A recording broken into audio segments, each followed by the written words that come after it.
Hello guys, അപ്പോൾ നമുക്കിന്ന് രാവിലെ അമ്പലത്തിൽ പോയാലോ? ഇന്ന് കർക്കിടകം 1-ാം തീയതിയാണ്. അപ്പോൾ രാവിലെ തന്നെ ഭക്തിമാർഗം സ്വീകരിച്ചേക്കാമെന്ന് ഓർത്ത് കുളിച്ച് ഒരുങ്ങിക്കെട്ടി ഞാൻ അമ്പലത്തിൽ പോകാൻ വേണ്ടി റെഡിയായി നിൽക്കും കേട്ടോ. അപ്പോൾ അമ്പലത്തിൽ പോകാൻ വേണ്ടി ഇങ്ങനെ നിൽക്കുവാണ്. അപ്പോൾ ഫൈനലി ഞാൻ അമ്പലത്തിലെത്തി. ഇനി അങ്ങനെ അമ്പലത്തിനകത്തുള്ള വീഡിയോസൊന്നും ഞാൻ എടുത്തില്ല കേട്ടോ. അങ്ങനെ ഞാൻ അമ്പലത്തിൽ നിന്ന് തൊഴുതൊക്കെ ഇറങ്ങി ചന്ദനവും കാര്യങ്ങളൊക്കെ നമുക്ക് കിട്ടി. അതൊക്കെ തൊട്ട് നമ്മൾ കുറച്ച് നേരം ഫോട്ടോസും വീഡിയോസൊക്കെ എടുത്തങ്ങ് നിന്നു. ഇനി അമ്മേനെ ഞാൻ പറ്റിച്ചു. സെൽഫി എടുക്കാമെന്നും പറഞ്ഞ് ഞാൻ വീഡിയോ എടുത്ത് അമ്മേനെ പറ്റിച്ചു. അമ്മ പാവം ഫോട്ടോയാണെന്ന് ഓർത്ത് പോസൊക്കെ ചെയ്ത് തരുന്നു കേട്ടോ.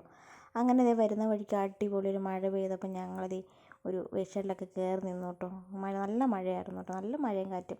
അപ്പോൾ അവിടെ കുറച്ച് പട്ടിഷോയ്ക്ക് വേണ്ടി ഫോട്ടോസും വീഡിയോസും എടുക്കാൻ വേണ്ടി അവിടെയും പട്ടിഷോ. അങ്ങനെ കുറച്ച് സാധനങ്ങൾ മേടിക്കാൻ വേണ്ടി കടയിൽ കയറി. അപ്പോഴത്തേക്ക് നല്ല മഴക്കാറ് വരുന്നുണ്ട് കേട്ടോ. അങ്ങനെ അതെല്ലാം കഴിഞ്ഞ് വീട്ടിലോട്ട് പോവാൻ. അപ്പോൾ വീഡിയോ ഇഷ്ടപ്പെട്ടാൽ ഒന്ന് ലൈക്ക് ചെയ്തേരെ. ഇനി എൻ്റെ വീഡിയോ കാണാൻ ഇഷ്ടമുള്ളവർ ഒന്ന് സബ്സ്ക്രൈബ് ചെയ്ത് സപ്പോർട്ട് ചെയ്തേരെ. അപ്പോൾ അടുത്തൊരു വീഡിയോ ആയിട്ട് വീണ്ടും കാണാം. ബൈ.